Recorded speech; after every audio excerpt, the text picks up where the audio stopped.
welcome to today's podcast, where we'll dive into an interesting and relevant topic: how Filipinos perceive and use the English language. I am Francine, your host, and today I am joined by two amazing ladies, Casey and Naomi. Hello everyone! So excited to be here! Hi everyone! Looking forward to this discussion. Alright, so as Filipinos, we all know that English plays a huge role in our daily lives, from school to work, and even in casual conversations. But how do we really feel about it? Today, we're going to explore both the positive and negative attitudes of Filipinos toward the English language. We'll also analyze some nonverbal cues like gestures and time management when Filipinos use English. Sounds good?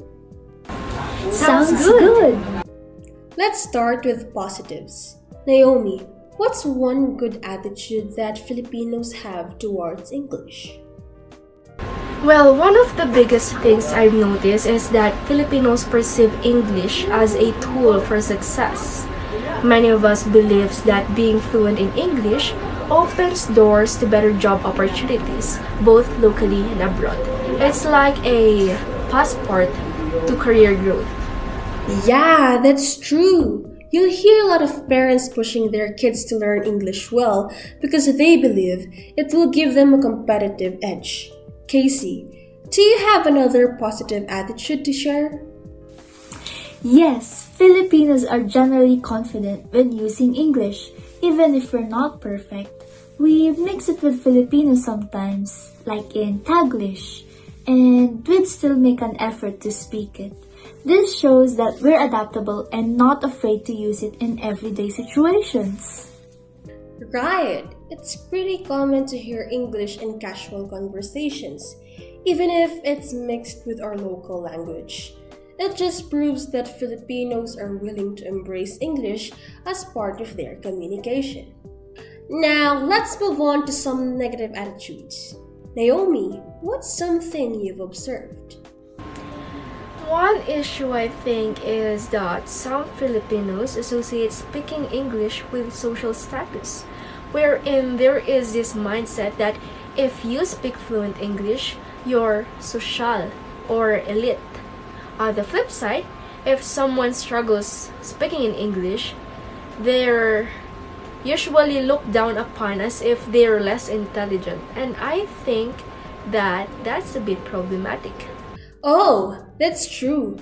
There's still this lingering idea that English equals intelligence, which is definitely not always the case. Casey, do you have another negative attitude in mind? Yes, some Filipinos actually fear in speaking in English because they're afraid of being judged. If they make a mistake, people would laugh at them or correct them in a harsh way. That pressure makes some people avoid speaking in English altogether, even if they understand it well. Exactly! Instead of encouraging people, sometimes we unintentionally make them feel embarrassed. That's something we really need to change. Now, let's talk about how Filipinos behave when speaking English. Naomi, let's start with kinesics, body language. What did you notice? Filipinos tend to use a lot of hand gestures, especially when they're trying to explain something. It's like we compensate for any difficulty in expressing ourselves by using our hands to emphasize points. It's like what I'm doing right now. That's a great observation. Filipinos are naturally expressive, and even in English conversations, we rely a lot on gestures. Casey, what about phonemics? How we manage time in conversations? Well, I noticed that Filipinos sometimes pause a lot when speaking English, especially when they're thinking of the right word to use.